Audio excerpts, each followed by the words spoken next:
Hi, everyone. Welcome to Type Talks. Today we have Joe Kuhn with us. So he has a wonderful YouTube channel that I'll link below. Feel free to check him out. And so you guys are like, interview him. We really want him on. And I was like, you ask, I deliver. All right. Genie in the bottle. You have that wish granted. Thank you so much, Joe, for coming out today. For people who don't know you, I'm wondering if you can give a little introduction of yourself and how familiar you are with the Myers Briggs. Yeah, great. So my name is Joe Kuhn. I am 60 years old. I am married to my wife for 36 years now. That shouldn't have taken that long. I have 4 adult children. They all happen to be engineers. We may get into that in a little bit. I was an engineer. I worked at a company, my full career, 32 years. I quickly went into management. So I worked as an engineer for 3 years, and then I went into operations management, advanced, retired as a plant manager of a plant that had 2,000 employees at it. And then I was 54 when I retired, and then I started a consulting company on reliability maintenance where I could just kind of dabble a little bit, try to influence the next generation. And that turned into a YouTube channel where I could reach more people.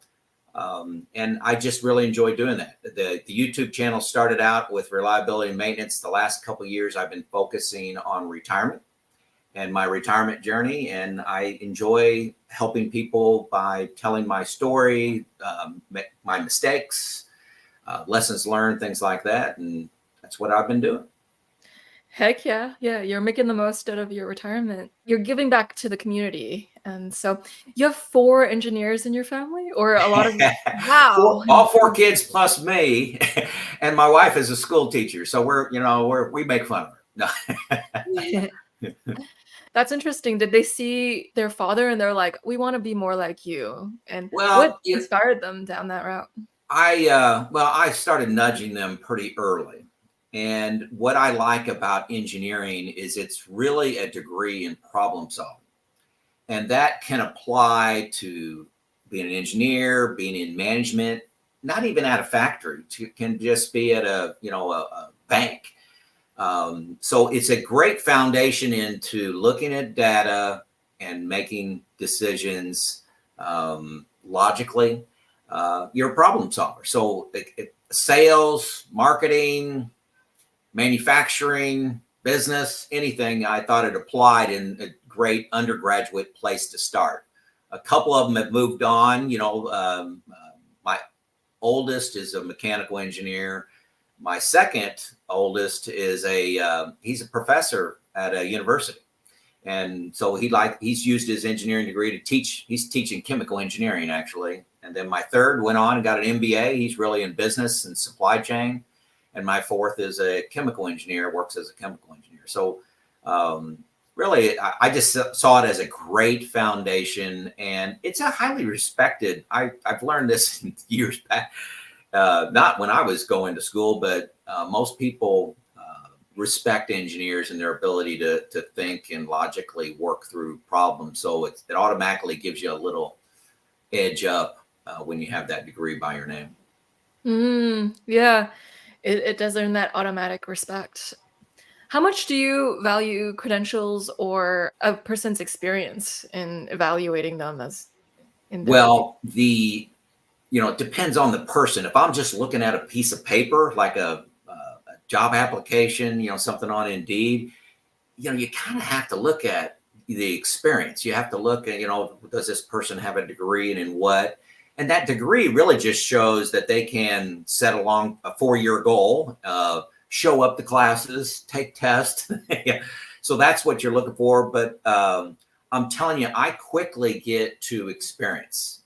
Some of the greatest team members I've had in my work career were people that didn't have a college degree. I like the way they got things done. I like the way they interacted with people, took risk.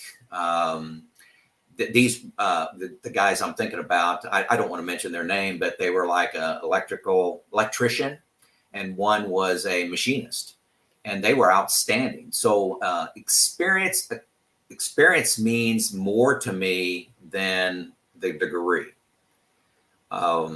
You know, especially when you're hiring somebody with maybe 10, 15 years of experience, you know, they're maybe 40 years old. I look at, what have you done? I don't, you know, there are very smart people out there that can't get things done, can't make decisions, get paralyzed.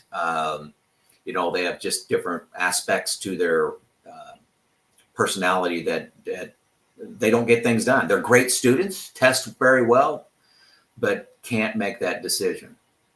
Yeah, there's a difference between having classroom smarts and street smarts.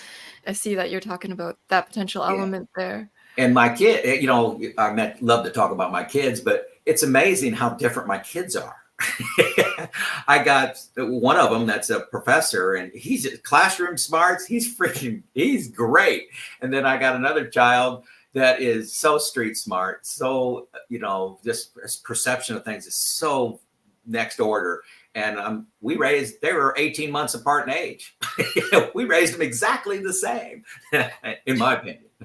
You can totally see that. So it almost seems like they're astute in different areas. So yeah, and you know, as far as Myers Briggs goes, my experience, I was introduced to that in the early 90s, 1990s. I had some leadership training that my company provided for me. You know, you took the test, and you know, you got in groups and talked about tendencies. People gave you feedback. So I'm not extremely familiar with the Myers Briggs, but I have a good basic understanding of it.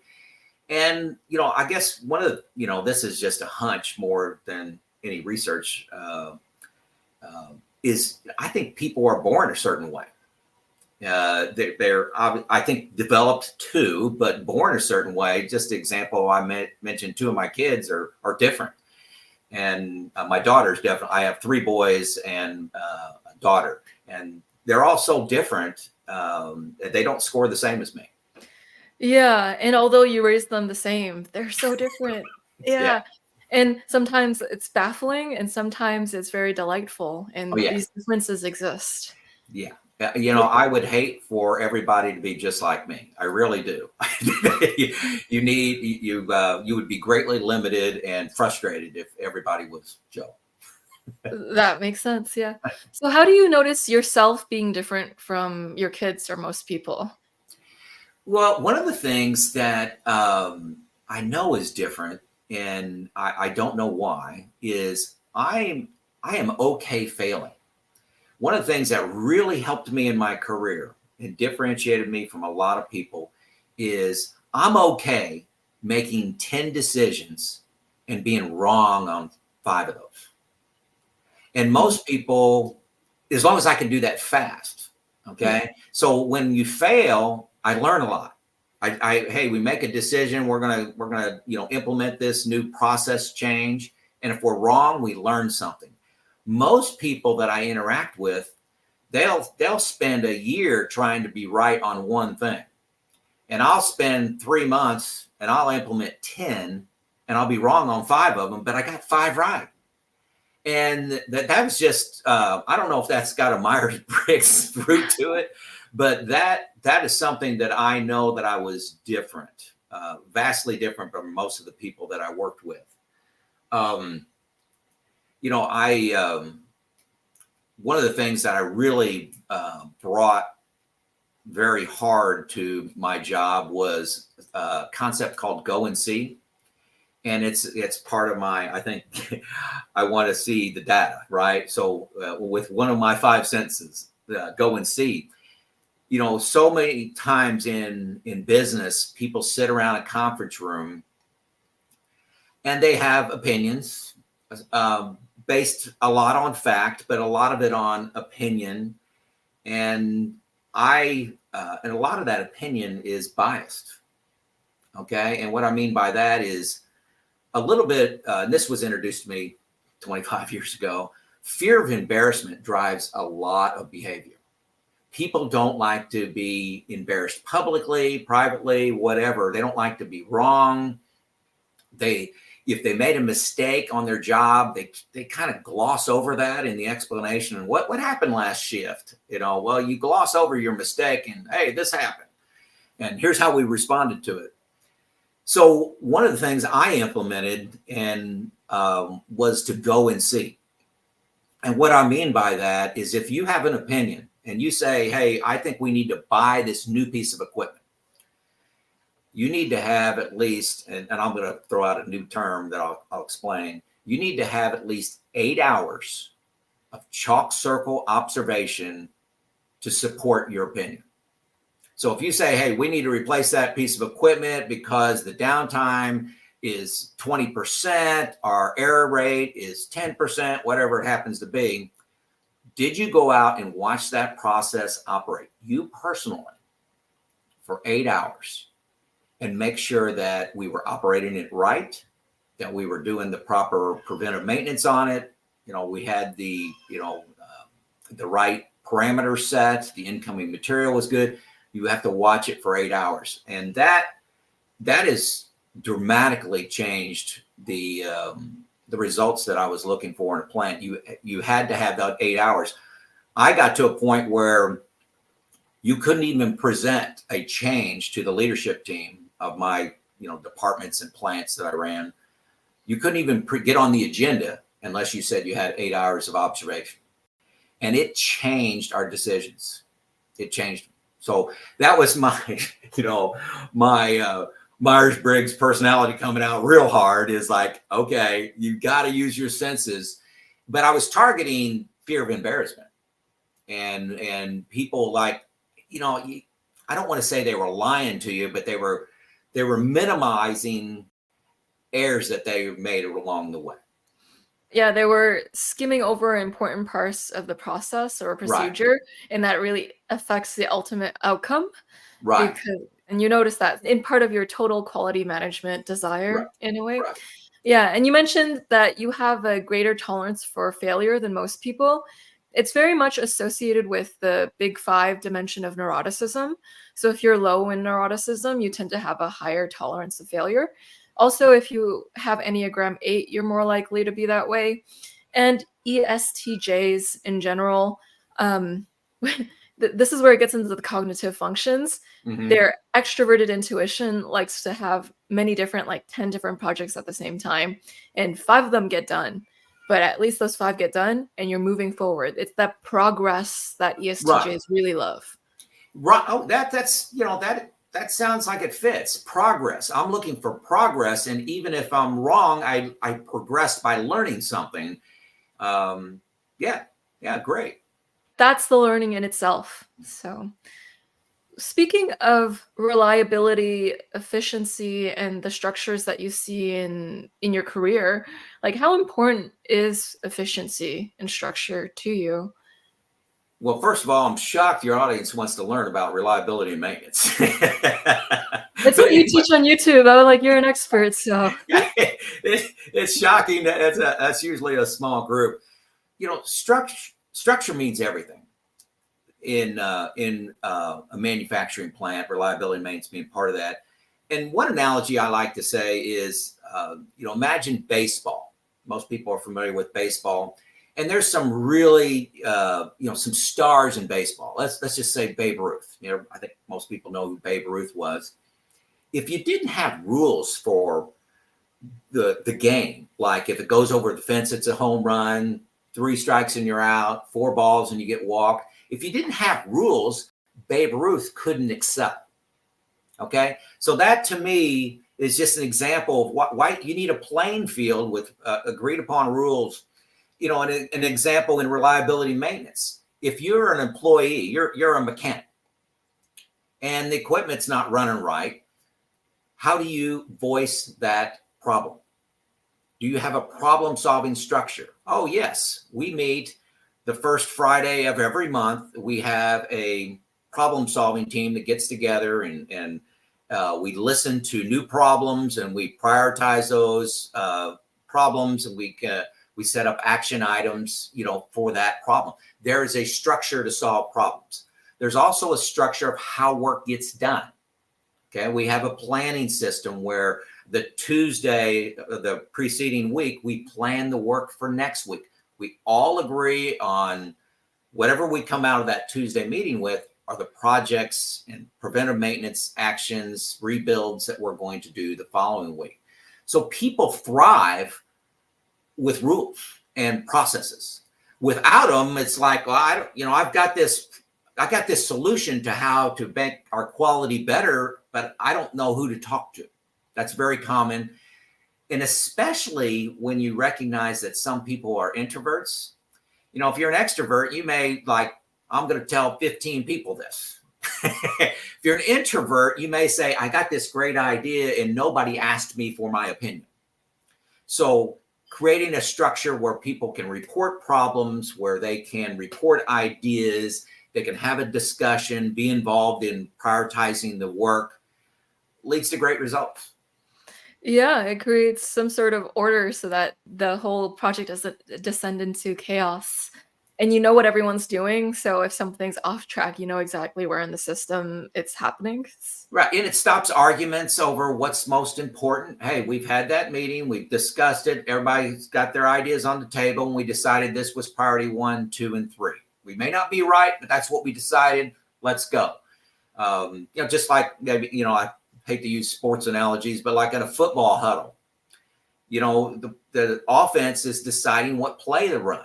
We don't just argue about what play to run. You have the coach generally decides, signal it in, and everybody agrees we're going to pass on this down. That makes sense, yeah.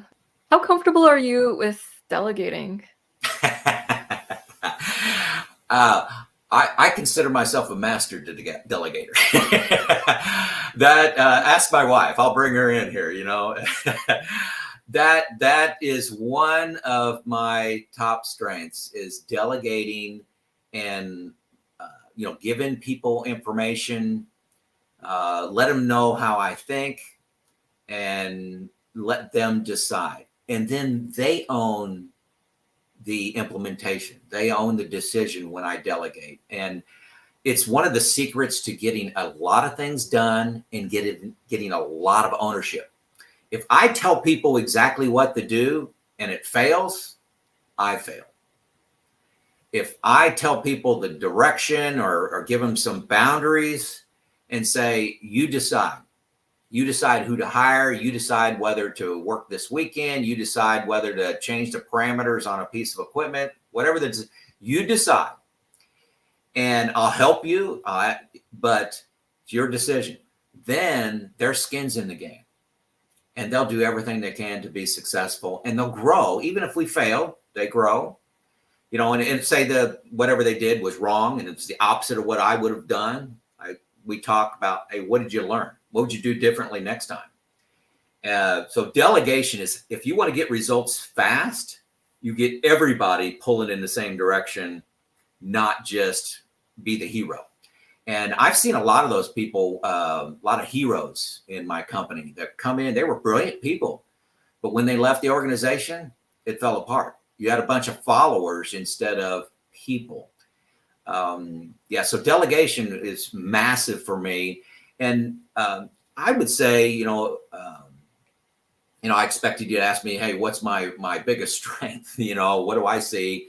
And building a team and delegating, coaching a team, that's where I was my best self.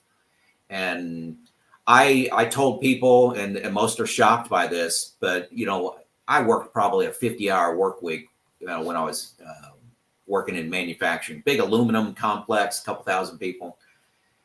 I spent about a third of my time, 1/3, one-on-one with people. And that these would be like the direct people that worked for me or somebody I thought was influential. I would be out on the shop floor, walking the floor with them, helping them see the business as I saw the business, and me seeing the business as they saw it. So building a team was incredibly important to me, and I proved that by where I spent my time. Yeah, team building is so important. Giving people the autonomy to make their own decisions, the skin in the game, making them take it seriously rather than just following commands is such a good principle to live by. And what a lot of leaders get wrong is they don't let their people fail. They'll intervene. They'll say, "How I'm delegating to you, Joyce, until I think you're doing something wrong." Now, if it's a safety or environmental thing, okay, intervene. But if they have a different opinion than mine, sometimes you got to go, well, she could be right. And so letting people fail is very hard, especially if, I may have done your job in the past and that's not what I would have done. We can talk about it. And sometimes I can approach you and say, "Hey, Joyce, I'm thinking I wouldn't make the same decision as you. Here's why, but you get to decide and I'll defend you. If you're wrong, if you're right, I'll take responsibility for the result, but I believe in you." So delegating is hard, especially when they make a decision different than you would have. Yeah, because then you have to have trust that even though it's a different decision, it'll go well. I think you're really talented at cultivating something called the growth mindset. It's a concept created by Carol Dweck, and she talks about how when you allow people the ability to fail and you allow them to figure things out on their own, put effort into it, do it their own way, and reiterate and calibrate as they try things over and over again, you're actually allowing them to build a mindset of resilience and also autonomy, agency, and helping them grow their competency.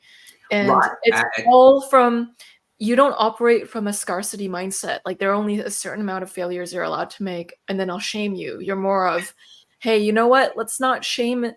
Let's actually be a little open-minded. So I respect that. Yeah, it is. It's tough to do. It's tough to do. Now, I'll be honest, if somebody fails 4 times in a row on the same decision, like, I'm getting uncomfortable now. So there is some accountability to there, but developing people and if you want to move fast, organizationally, results, delegating is the secret. And it sounds easy.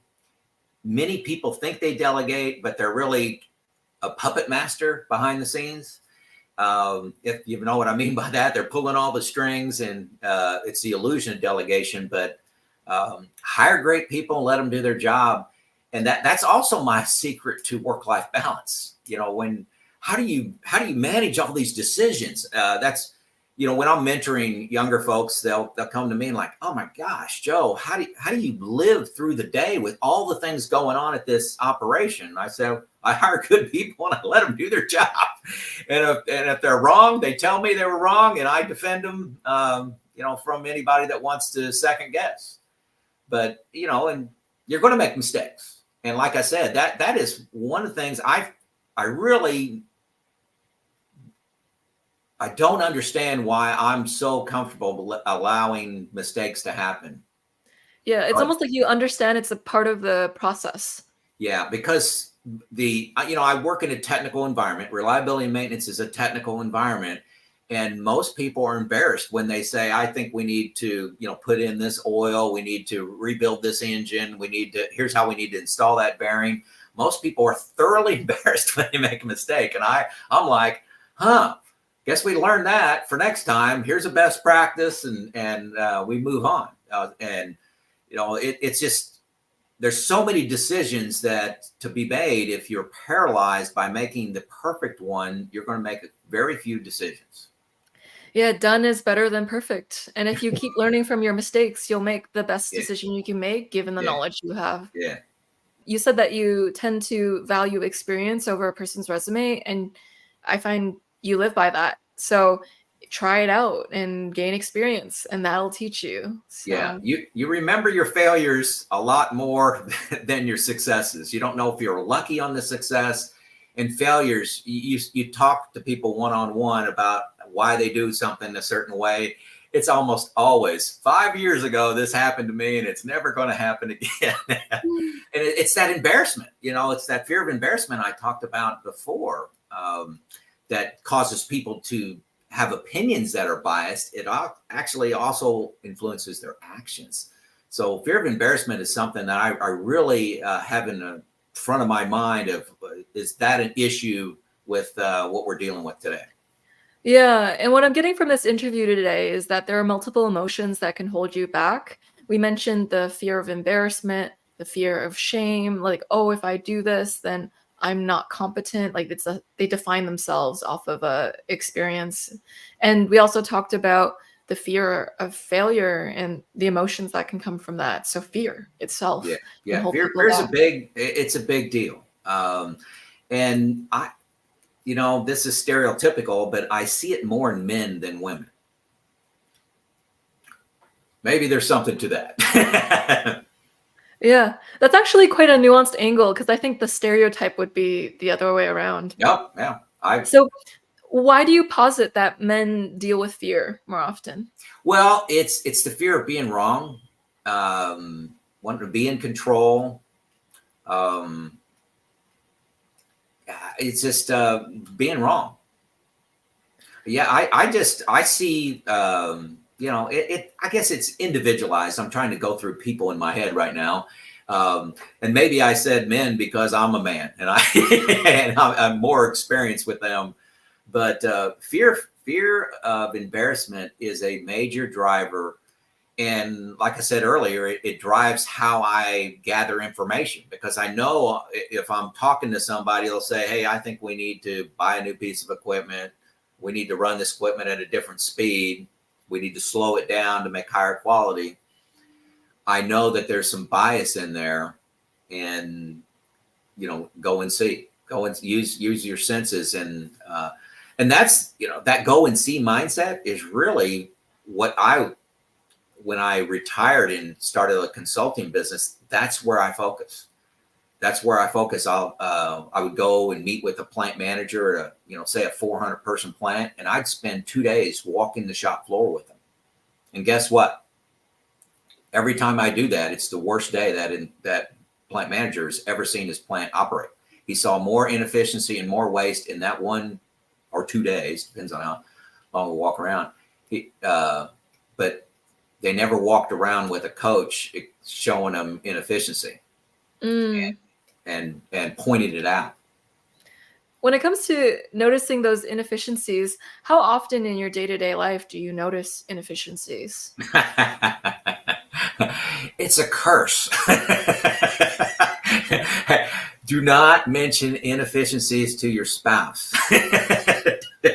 It's I say that jokingly, that it's a curse.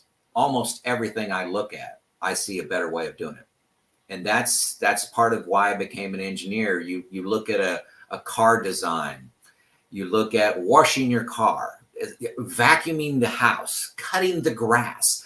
Hey, every time I cut the grass, I cut it just a little bit differently, because I think, I can make the design on the yard look a little bit differently. How it looks prettier from the street. I could do it a little bit faster. It's I it can be a curse, because I'm always, here's how we should set up these tables for this party or this wedding that we're having. Here's how you should do it. Here's how we should do it. So I always have an idea of how to do it better. And my kids are the same way. And not everybody's like that, I know. But I see efficiency everywhere I go. I've been trained to see it, actually. I went through a lot of training, a lot of Toyota production system, lean. If you've heard of lean production, that is the Toyota production system. It's all about waste. And, and that I have developed a knack and some skills around seeing waste and reliability and maintenance. I mentioned my number one skill is I think is building a team. But what the marketplace needed and was greatly lacking, is somebody that could see waste in reliability and maintenance. And I bring lean concepts to reliability and maintenance, and that's very unusual. So I've written a book, I speak at conferences, and when I consult, I am very, very, I don't want to say better. It's just I'm very unique in my approach to reliability and maintenance. Most people have, let's say, 20 tools and best practices that they teach. They come into your plant and will teach those best practices. And then you'll pay them money to teach that. And then you go on down the road. I go into the plant and I walk around with the plant leadership team, the plant manager, and I may spend 3 days. Let's observe reality. And that reality is waste. You see inefficiencies. So once you agree that there's inefficiencies out there from observation and your KPIs, your key performance indicators, then you apply the best practices to the waste you got. So that may be a little technical, but I don't know anybody in the consulting business for reliability and maintenance that does it like I do. I'm way different. Yeah, I can see that that sets you apart. So it seems like you naturally spot inefficiencies, but it's compounded by the fact that your education also adds to that too. So you're double keen on that. And I'm wondering about your favorite takeaway from your book. Takeaway from the book. I haven't thought about that. Take away for me or take away for somebody reading it? It's an insight. It's like the Yeah. gist that you Well, got out of it that was valuable. the best thing you could get out of my book is that you can only know your current state at your plant through observation. You could, or your business, your process. If you work at a bank processing loans, you can only know it if you observe the process firsthand yourself. And once you know it, you understand it yourself, the actions you need to take are easy. So I'll have people, would call me up and say, Joe, our plant's a disaster. Every day is a new fire drill. Equipment's broken. We have all these problems. I have no idea where to start. Please help me. That's the most common call and comment and email I get. I have no idea. What they're screaming at me is they did not do chalk circle observation of at least 8 hours. Because once you go out and see the problem and live in the problem, walk a mile in the mechanic's shoes, the operator's shoes, once you do that, the actions become obvious. So that's the takeaway I want people to have from my book. I don't remember how many pages. That's what I did during COVID. When COVID happened, I wrote a book because I was doing a lot less consulting then. But it was a great experience for me going through writing the book because it had me boil down, 50 best practices into really, if you do this one thing well, go and see and know current state, everything else falls in line. Yeah, this is the base foundation. If you do this Right. well, then everything else will work well. So it almost seems like people don't actually work at the front lines. They don't actually look to see what's actually happening, and it bamboozles you. You're like, the front lines is where you actually get to see the action. Right. People, if you go to any leader, they'll say, oh, I spend time on the floor, time on the shop floor, time in the process. Well, what they do is they'll walk from one meeting to the next through the shop floor and spend 5 minutes, and you'll see something that to an expert is inefficiency, but they'll kind of write it off. For example, is the real example. I was in a plant and there was a big crane. I'm talking about a crane capable of lifting 100 tons, big crane, and there was a big grab on the floor. Okay, big massive crane. And there were 12 people standing around. These are all maintenance people standing around that crane grab. And I stopped with the plant manager and I said, well, what do you see there? And he goes, there must be a problem down there. I don't know. Let's go on with the tour. And he just kind of wrote it off. And I'm going, there's 12 people standing there. I said, something's freaking wrong. I said, why are there 12 people standing there? And then we went down and asked them, and it was a one-person job to do some PM, preventive maintenance, on this crane grab. And the other 11 people didn't have a full day's work. And they were just interested in what was going on there. So it was like 1 PM or something like that. They were already done with their job. The other 11. Okay, at 1 o'clock, they're done. And this person, I probably should have started with this, was trying to convince me that they needed to hire more people. When you do observation, one of the first conclusions you're going to come to is we're not efficiently using our people at all. And a typical efficiency at a plant, and we used a term called wrench time in business. So this is how much time are people doing productive work. Best practice, great, is about 50%.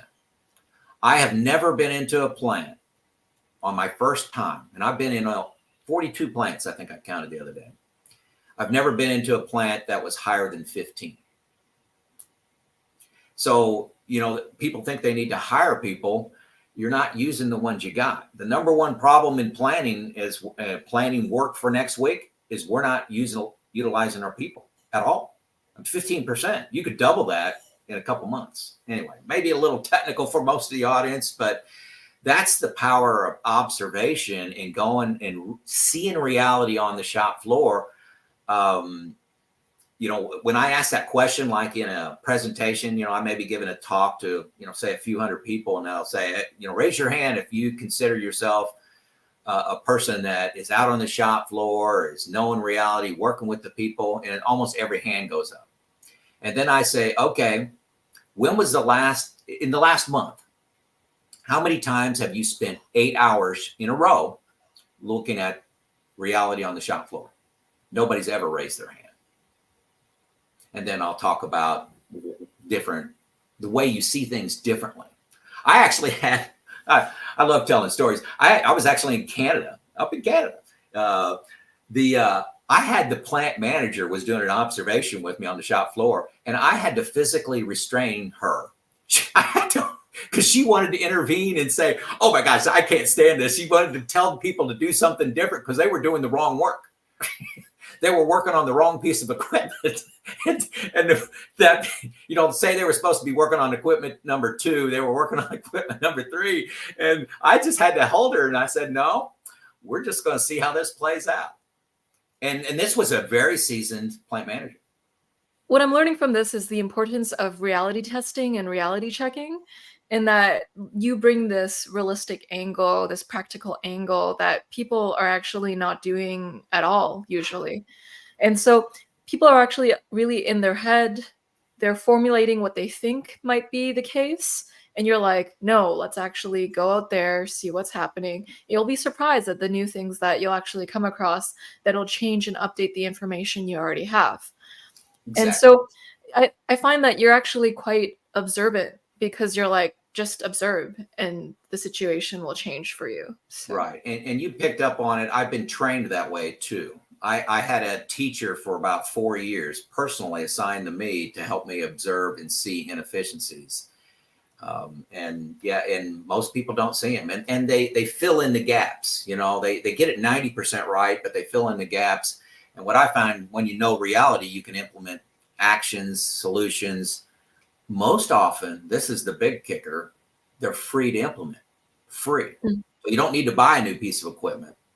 You could do some things for free starting on Monday. Yeah, such as the phrase, assume stands for making an ass out of you and me. And you're basically you're telling people, don't assume. That's the bad method. Right. And one of the concerns I have about today with the advancement of technology, there's a lot of sensors and automatically charted things. There's, you can have Christmas tree scorecards on your phone. And so people are more and more confined to their office, and even like the stay-at-home workers, work from home. Mm-hmm. And people assume the data they see is right. And in the reliability and maintenance space, it's probably 90% right. And there's a lot of money in that 10%, because most often it's free. You get the results for free. And it's been major for me. Yeah. So these are wise words that I think anyone can apply to every area of their life.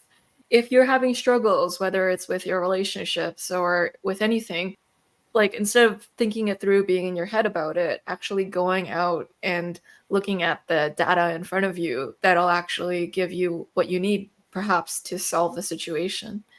If you don't know what to do in a situation, if you're perplexed and you're confused, having problems, and you don't know what actions to take, you don't understand the problem. There's an Einstein quote that says, "Hey, if he had an hour to save the world, Einstein, I have an hour to save the world. I would spend 55 minutes defining the problem and 5 minutes solving Beautiful. it." Yeah. And so, final question, it's a fun one to kick off everything. What would surprise people about you that they wouldn't typically expect from you? Well, if you watch my YouTube channel, you know me. I've got about 630 videos out there, and I speak from the heart, and you know a lot. But in business, I people saw me as driven, passionate. Like I was all in, and just very focused on results, developing people, speaking to people, aligning people, all those leadership things. But if you came to my house, you would say this guy's just a dad. I'm just a dad. I love being a dad. That's and like I said earlier, I've been married 36 years. Is I'm a family man and a dad. I'll do anything for my kids. I'll do anything for my neighbors. You wouldn't even know that I had an important job. I love being a dad, and that's all I want on my tombstone. The other thing that comes to mind is, I sound like I'm in control, and I've got, from a business standpoint, I am a very disciplined person. But one of the things that everybody has struggles in their life. And the one with me that I struggle with is food. And I have some practices. I'm trying to control that. But when I retired, I'm down 30 pounds from when I was working. I ate, fast food and things like that. So it's just a battle I'm fighting. And I just want your audience to know that, hey, you're not talking to a perfect individual. I did some things really well in my business life, my consulting life, but I have a demon that I fight. And today I'm winning. Hopefully tomorrow I'll win. But food, I love food. So I don't know if that maybe sound way off topic, but I like to share warts on me as well. I think it humanizes you. So we all have a Godzilla, a monster that we tackle with in life, and some of them are more delicious than others. So I try to eat very low carb, low sugar things, but occasionally I'm like, and I'm the guy that can't have one cookie. If my wife makes cookies, I'll eat 12 of them, and I'll say something's wrong with these cookies. My stomach's upset. I'm that guy. yeah, and do you know about the Enneagram, Joe? No. Yeah, so some of the things that you're saying, they correlate with Enneagram 8. So when you mention, I eat 12 cookies, I just can't eat just one. Like it's the intensity, the extreme behavior of the 8 that's like, I need to do things in extremes. Otherwise, I don't really like to do them. Like it's either like fully into it, driven, engaged, or my attention's not there. Yeah, that fits. I mean, Mhm. I've got to make that connection more with food, but that fits my personality. I don't do anything to lose. Now I'm okay losing if I learn something, but I do things to win. Yeah, and And, that's and where the Enneagram 3 is coming out too. The Enneagram 3 is known as the achiever, and they like to win, and so you are a winner for sure. And they actually say with food, it's the one thing you can't be efficient with. Health is the one thing you can't be quick with. So you can apply business principles to everything except health. the fast food meal or like eating the quick thing. It, although there's that part of you that's like, if I do this, I can do that thing faster. Right. Like That's a good ultimately, point. That's a good point. It's easier to eat the wrong thing, to eat the cheeseburger at the fast food drive-through, rather than cook a good meal. And yeah, so in retirement, I got a little more time. I love cooking. I love one ingredient foods. I try to eat that, but that's just my demon that I'm fighting, and not everything's perfect in my life.